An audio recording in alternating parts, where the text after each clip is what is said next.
I thank God that in India we've had this tremendous privilege. A lot of people think of India as a country. India is a continent.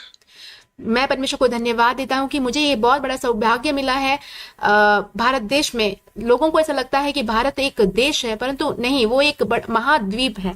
Of people of 22 languages. जहाँ पे 22 भाषा बोलने वाले लोग रहते हैं।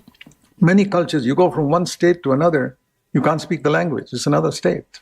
बहुत सारी संस्कृतियां हैं। यदि आप एक राज्य से दूसरे राज्य में जाएंगे तो वहां की भाषा आपको समझ में नहीं आएगी, क्योंकि वो दूसरा राज्य है, वहां की भाषा अलग है। You go north to another state, there's 22 languages. Oh, it's a continent.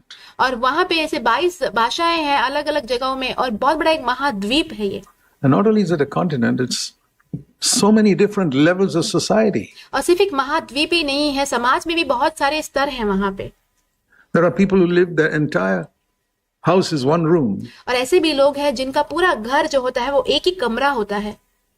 A lot of our brothers in the villages live in a room like that.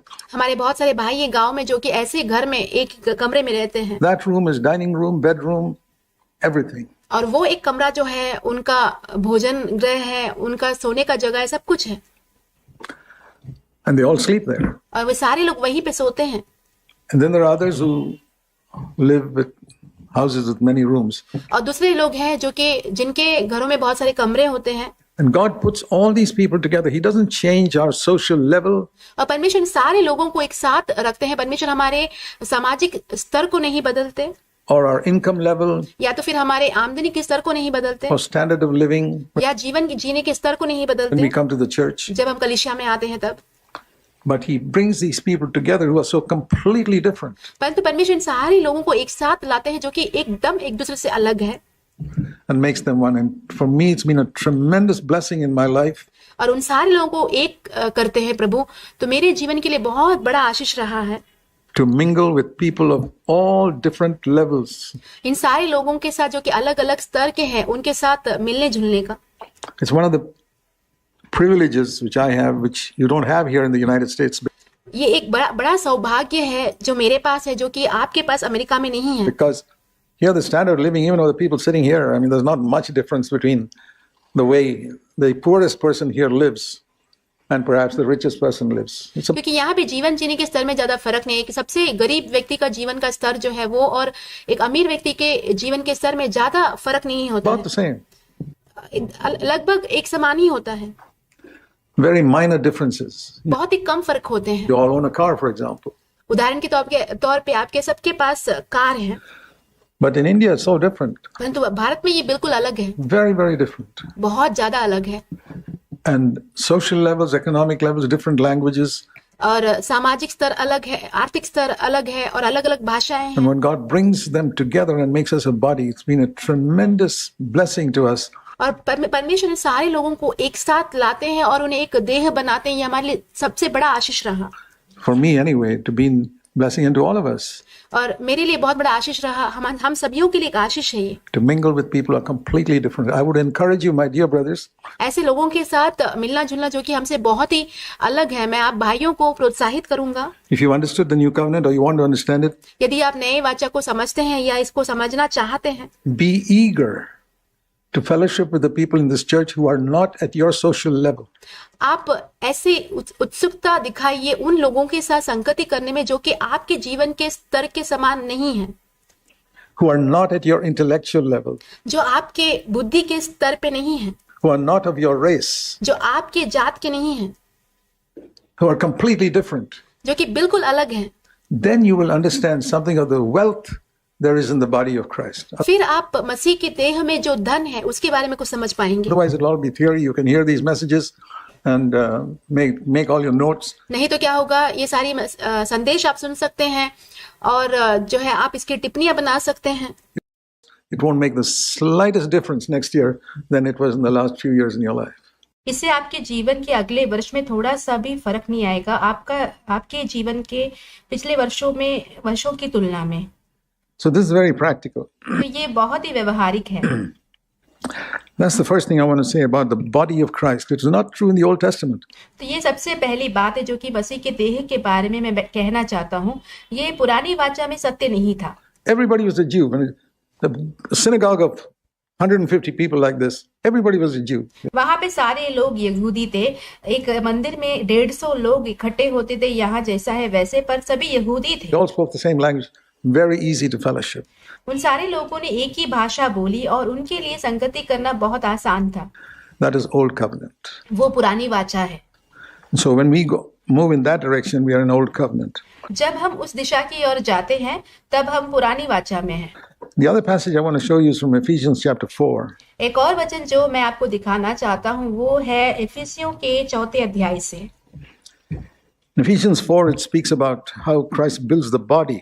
इफिसियों के 4 अध्याय में मसीह देह का निर्माण कैसा करता है उसके बारे में कहा गया है, As opposed to a congregation. There's a जो कि मंडली के बिल्कुल विरुद्ध है। difference between a congregation, which is a group of people. The Old Testament had 2 million people, Jews. और बहुत बड़ा अंतर है एक शरीर और एक समूह के बीच में। जो पुराने नियम के जो यहूदी थे, जो इज़राइल जन थे, वो 20 लाख यहूदी थे, But it was a congregation. पर वो एक समूह या मंडली था। A body, what is the, before I come to Ephesians, इफिसियों 4 अध्याय में आने से पहले what is the size of a true church? एक सच्चे कलीसिया का आकार क्या होना चाहिए? What makes a church? 20 people? 100 people? एक कलीसिया क्या बनाता है? 20 लोग मिलकर एक कलीसिया बनाते हैं या 100 लोग मिलकर कलीसिया बनाते हैं? When do we call it a church? हम उसे कलीसिया कब कहते हैं? Well, Jesus told us that in Matthew chapter 18. प्रभु यीशु मसीह ने हमें उसके बारे में बताया है मत्ती उसके 18 अध्याय में। Matthew chapter 18 and verse 20. मत्ती 18 अध्याय उसका 20वां वचन। This is the minimum size of a church. ये कम से कम आकार होना चाहिए कलीसिया का, Where 2 or 3 are gathered together in my name, I'm there in the midst. जहाँ जो 2 या 3 मेरे नाम से इकट्ठे होते हैं, मैं उनके बीच में हूँ। Now there are a number of things in that verse. उस एक वचन में बहुत सारी बातें हैं। If Christ himself, the person of the risen Christ, यदि मसीह स्वयं जो कि जी उठा हुआ मसीह है, is not in our midst, this is not a church. यदि वो हमारे बीच नहीं है तो ये एक कलीसिया नहीं है। We have to make sure that हमें इस बात का निश्चय करना होगा Christ himself is welcome here. कि मसीह स्वयं यहाँ पे आमंत्रित हो, स्वागत हो। That the leadership of this church ensures यहाँ की जो अगुवाई है वो इस बात का निश्चय करे that this church is run in such a way that Jesus Christ feels perfectly comfortable here with everything that goes on. इस कलीसिया में जो कुछ भी चलता है उससे प्रभु यीशु मसीह बहुत ही आराम से यहाँ पे रह सकते हैं, वैसा इस कलीसिया का सारा कार्य हो।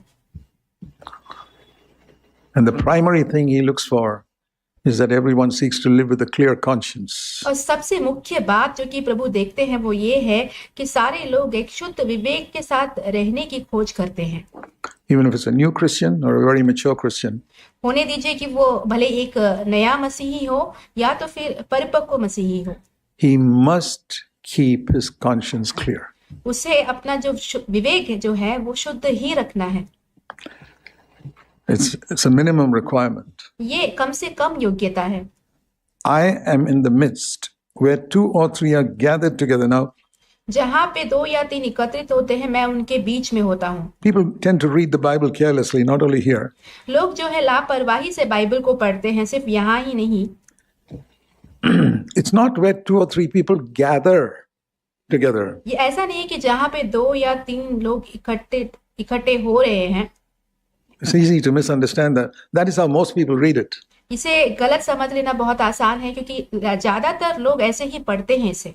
Anywhere 2 or 3 people gathered together, somewhere in a house, people say, we gathered here together, Lord, you're here. No, he's not there. और जहाँ पे भी 2 या 3 व्यक्ति इकट्ठे होते हैं, कोई घर में लोग ऐसे कहते हैं 2 या 3 व्यक्ति एकत्रित होते हैं, वहां पे वो कहते हैं कि प्रभु हम यहाँ पे एकत्रित हैं, आप हमारे बीच में हो, तो प्रभु उनके बीच में नहीं है। It's not you gathering together. ऐसा नहीं कि आप मिलकर इकट्ठे हो रहे हैं। What does it say? Where 2 or 3 are gathered. यहाँ पे क्या कहा जा रहा है? जहाँ पे 2 या 3 एकत्रित किए जाते हैं। That means somebody else has gathered you together. इसका मतलब ये है कि कोई और है जो आपको एकत्रित कर रहा है। Who's that? वो कौन है?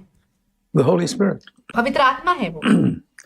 It's when the Holy Spirit gathers 2 or 3 people together पवित्र आत्मा जब 2 या 3 व्यक्तियों को साथ में एकत्रित करता है, and they gather not in the basis of race or language or culture or education, but in the name of Christ. और वो जो है अपने वंश या संस्कार या पढ़ाई या तो फिर भाषा के आधार पर नहीं, प्रभु यीशु मसीह के कारण एकत्रित होते हैं, Making absolutely no difference, like we considered earlier. और उनके बीच में कोई भी पक्षपात नहीं होता है, जैसे कि हमने पहले देखा था। That is the church. You need तो वही कलीसिया है। only 2 or 3. वहां पे 2 या 3 की ही जरूरत है। But if you had 2,000, 3,000 people who just come together to sing together and praise the Lord, and पर यहाँ पे 2000 या 3000 लोग ऐसे ही इकट्ठा होते हैं परमेश्वर की स्तुति गीत गाने के लिए या प्रशंसा करने के लिए, it's not a church. तो वो एक कलीसिया नहीं है, They're not gathered by the Holy Spirit. क्योंकि हम पवित्र आत्मा के द्वारा एकत्रित नहीं किए गए हैं। If Christ is not the center thing there, center person there, मसीह जो है वहां पे केंद्र व्यक्ति नहीं है। that's the first thing I want you to see there. And ये सबसे पहली बात है, मैं चाहता हूँ कि आप वहां पे देखें।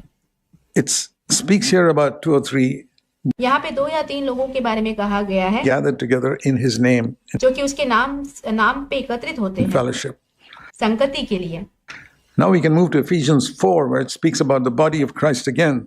अब हम जाएंगे इफिसियों के 4 अध्याय में, जहाँ पे मसीह के देह के बारे में वापस कहा गया है। See, some of these things are all written here, but we haven't read them carefully. देखिए कुछ चीजें यहाँ पे लिखी तो है, पर हम इन्हें ध्यान से नहीं पढ़ते हैं। A church cannot be built. I believe the church is born. एक कलीसिया जो है बांधा नहीं जा सकता है। मैं विश्वास करता हूँ कलीसिया जन्म लेता है। So, you know, the difference between being born, क्या आपको इसका अंदर पता है जन्म लेने का? a building can be built. एक जो इमारत है उसका निर्माण किया जा सकता है, That's also a picture of a church. वो भी कलीसिया का ही चित्र है। But a real church is something born, and usually और एक जो सच्चा कलीसिया है वो सामान्य रूप से उसका जन्म होता है। somebody has to have a burden for it. You know, when the church is a body, और एक को उसके लिए एक बोझ होना चाहिए। एक शरीर की बात कर रहे हैं तब। how is a human body born? एक मानवीय शरीर कैसे जन्म लेता है? You can't build a baby. आप एक बच्चे का निर्माण नहीं कर सकते। A baby has to be born. एक बच्चे को जन्म लेना होता है। And they come just like Jesus said, 2 or 3 are gathered together. और जैसे कि प्रभु यीशु ने कहा कि 2 या 3 जैसे एकत्रित होते हैं, A husband and a wife, 2 come together and a baby is born. पति पत्नी 2 जन साथ मिलते हैं और फिर बच्चा जन्म लेता है। And that it comes through a baby born in the womb और जो बच्चा जो है वो गर्भ में उत्पन्न होता है, and comes forth to birth. So उसके बाद वो बाहर जन्म लेता है।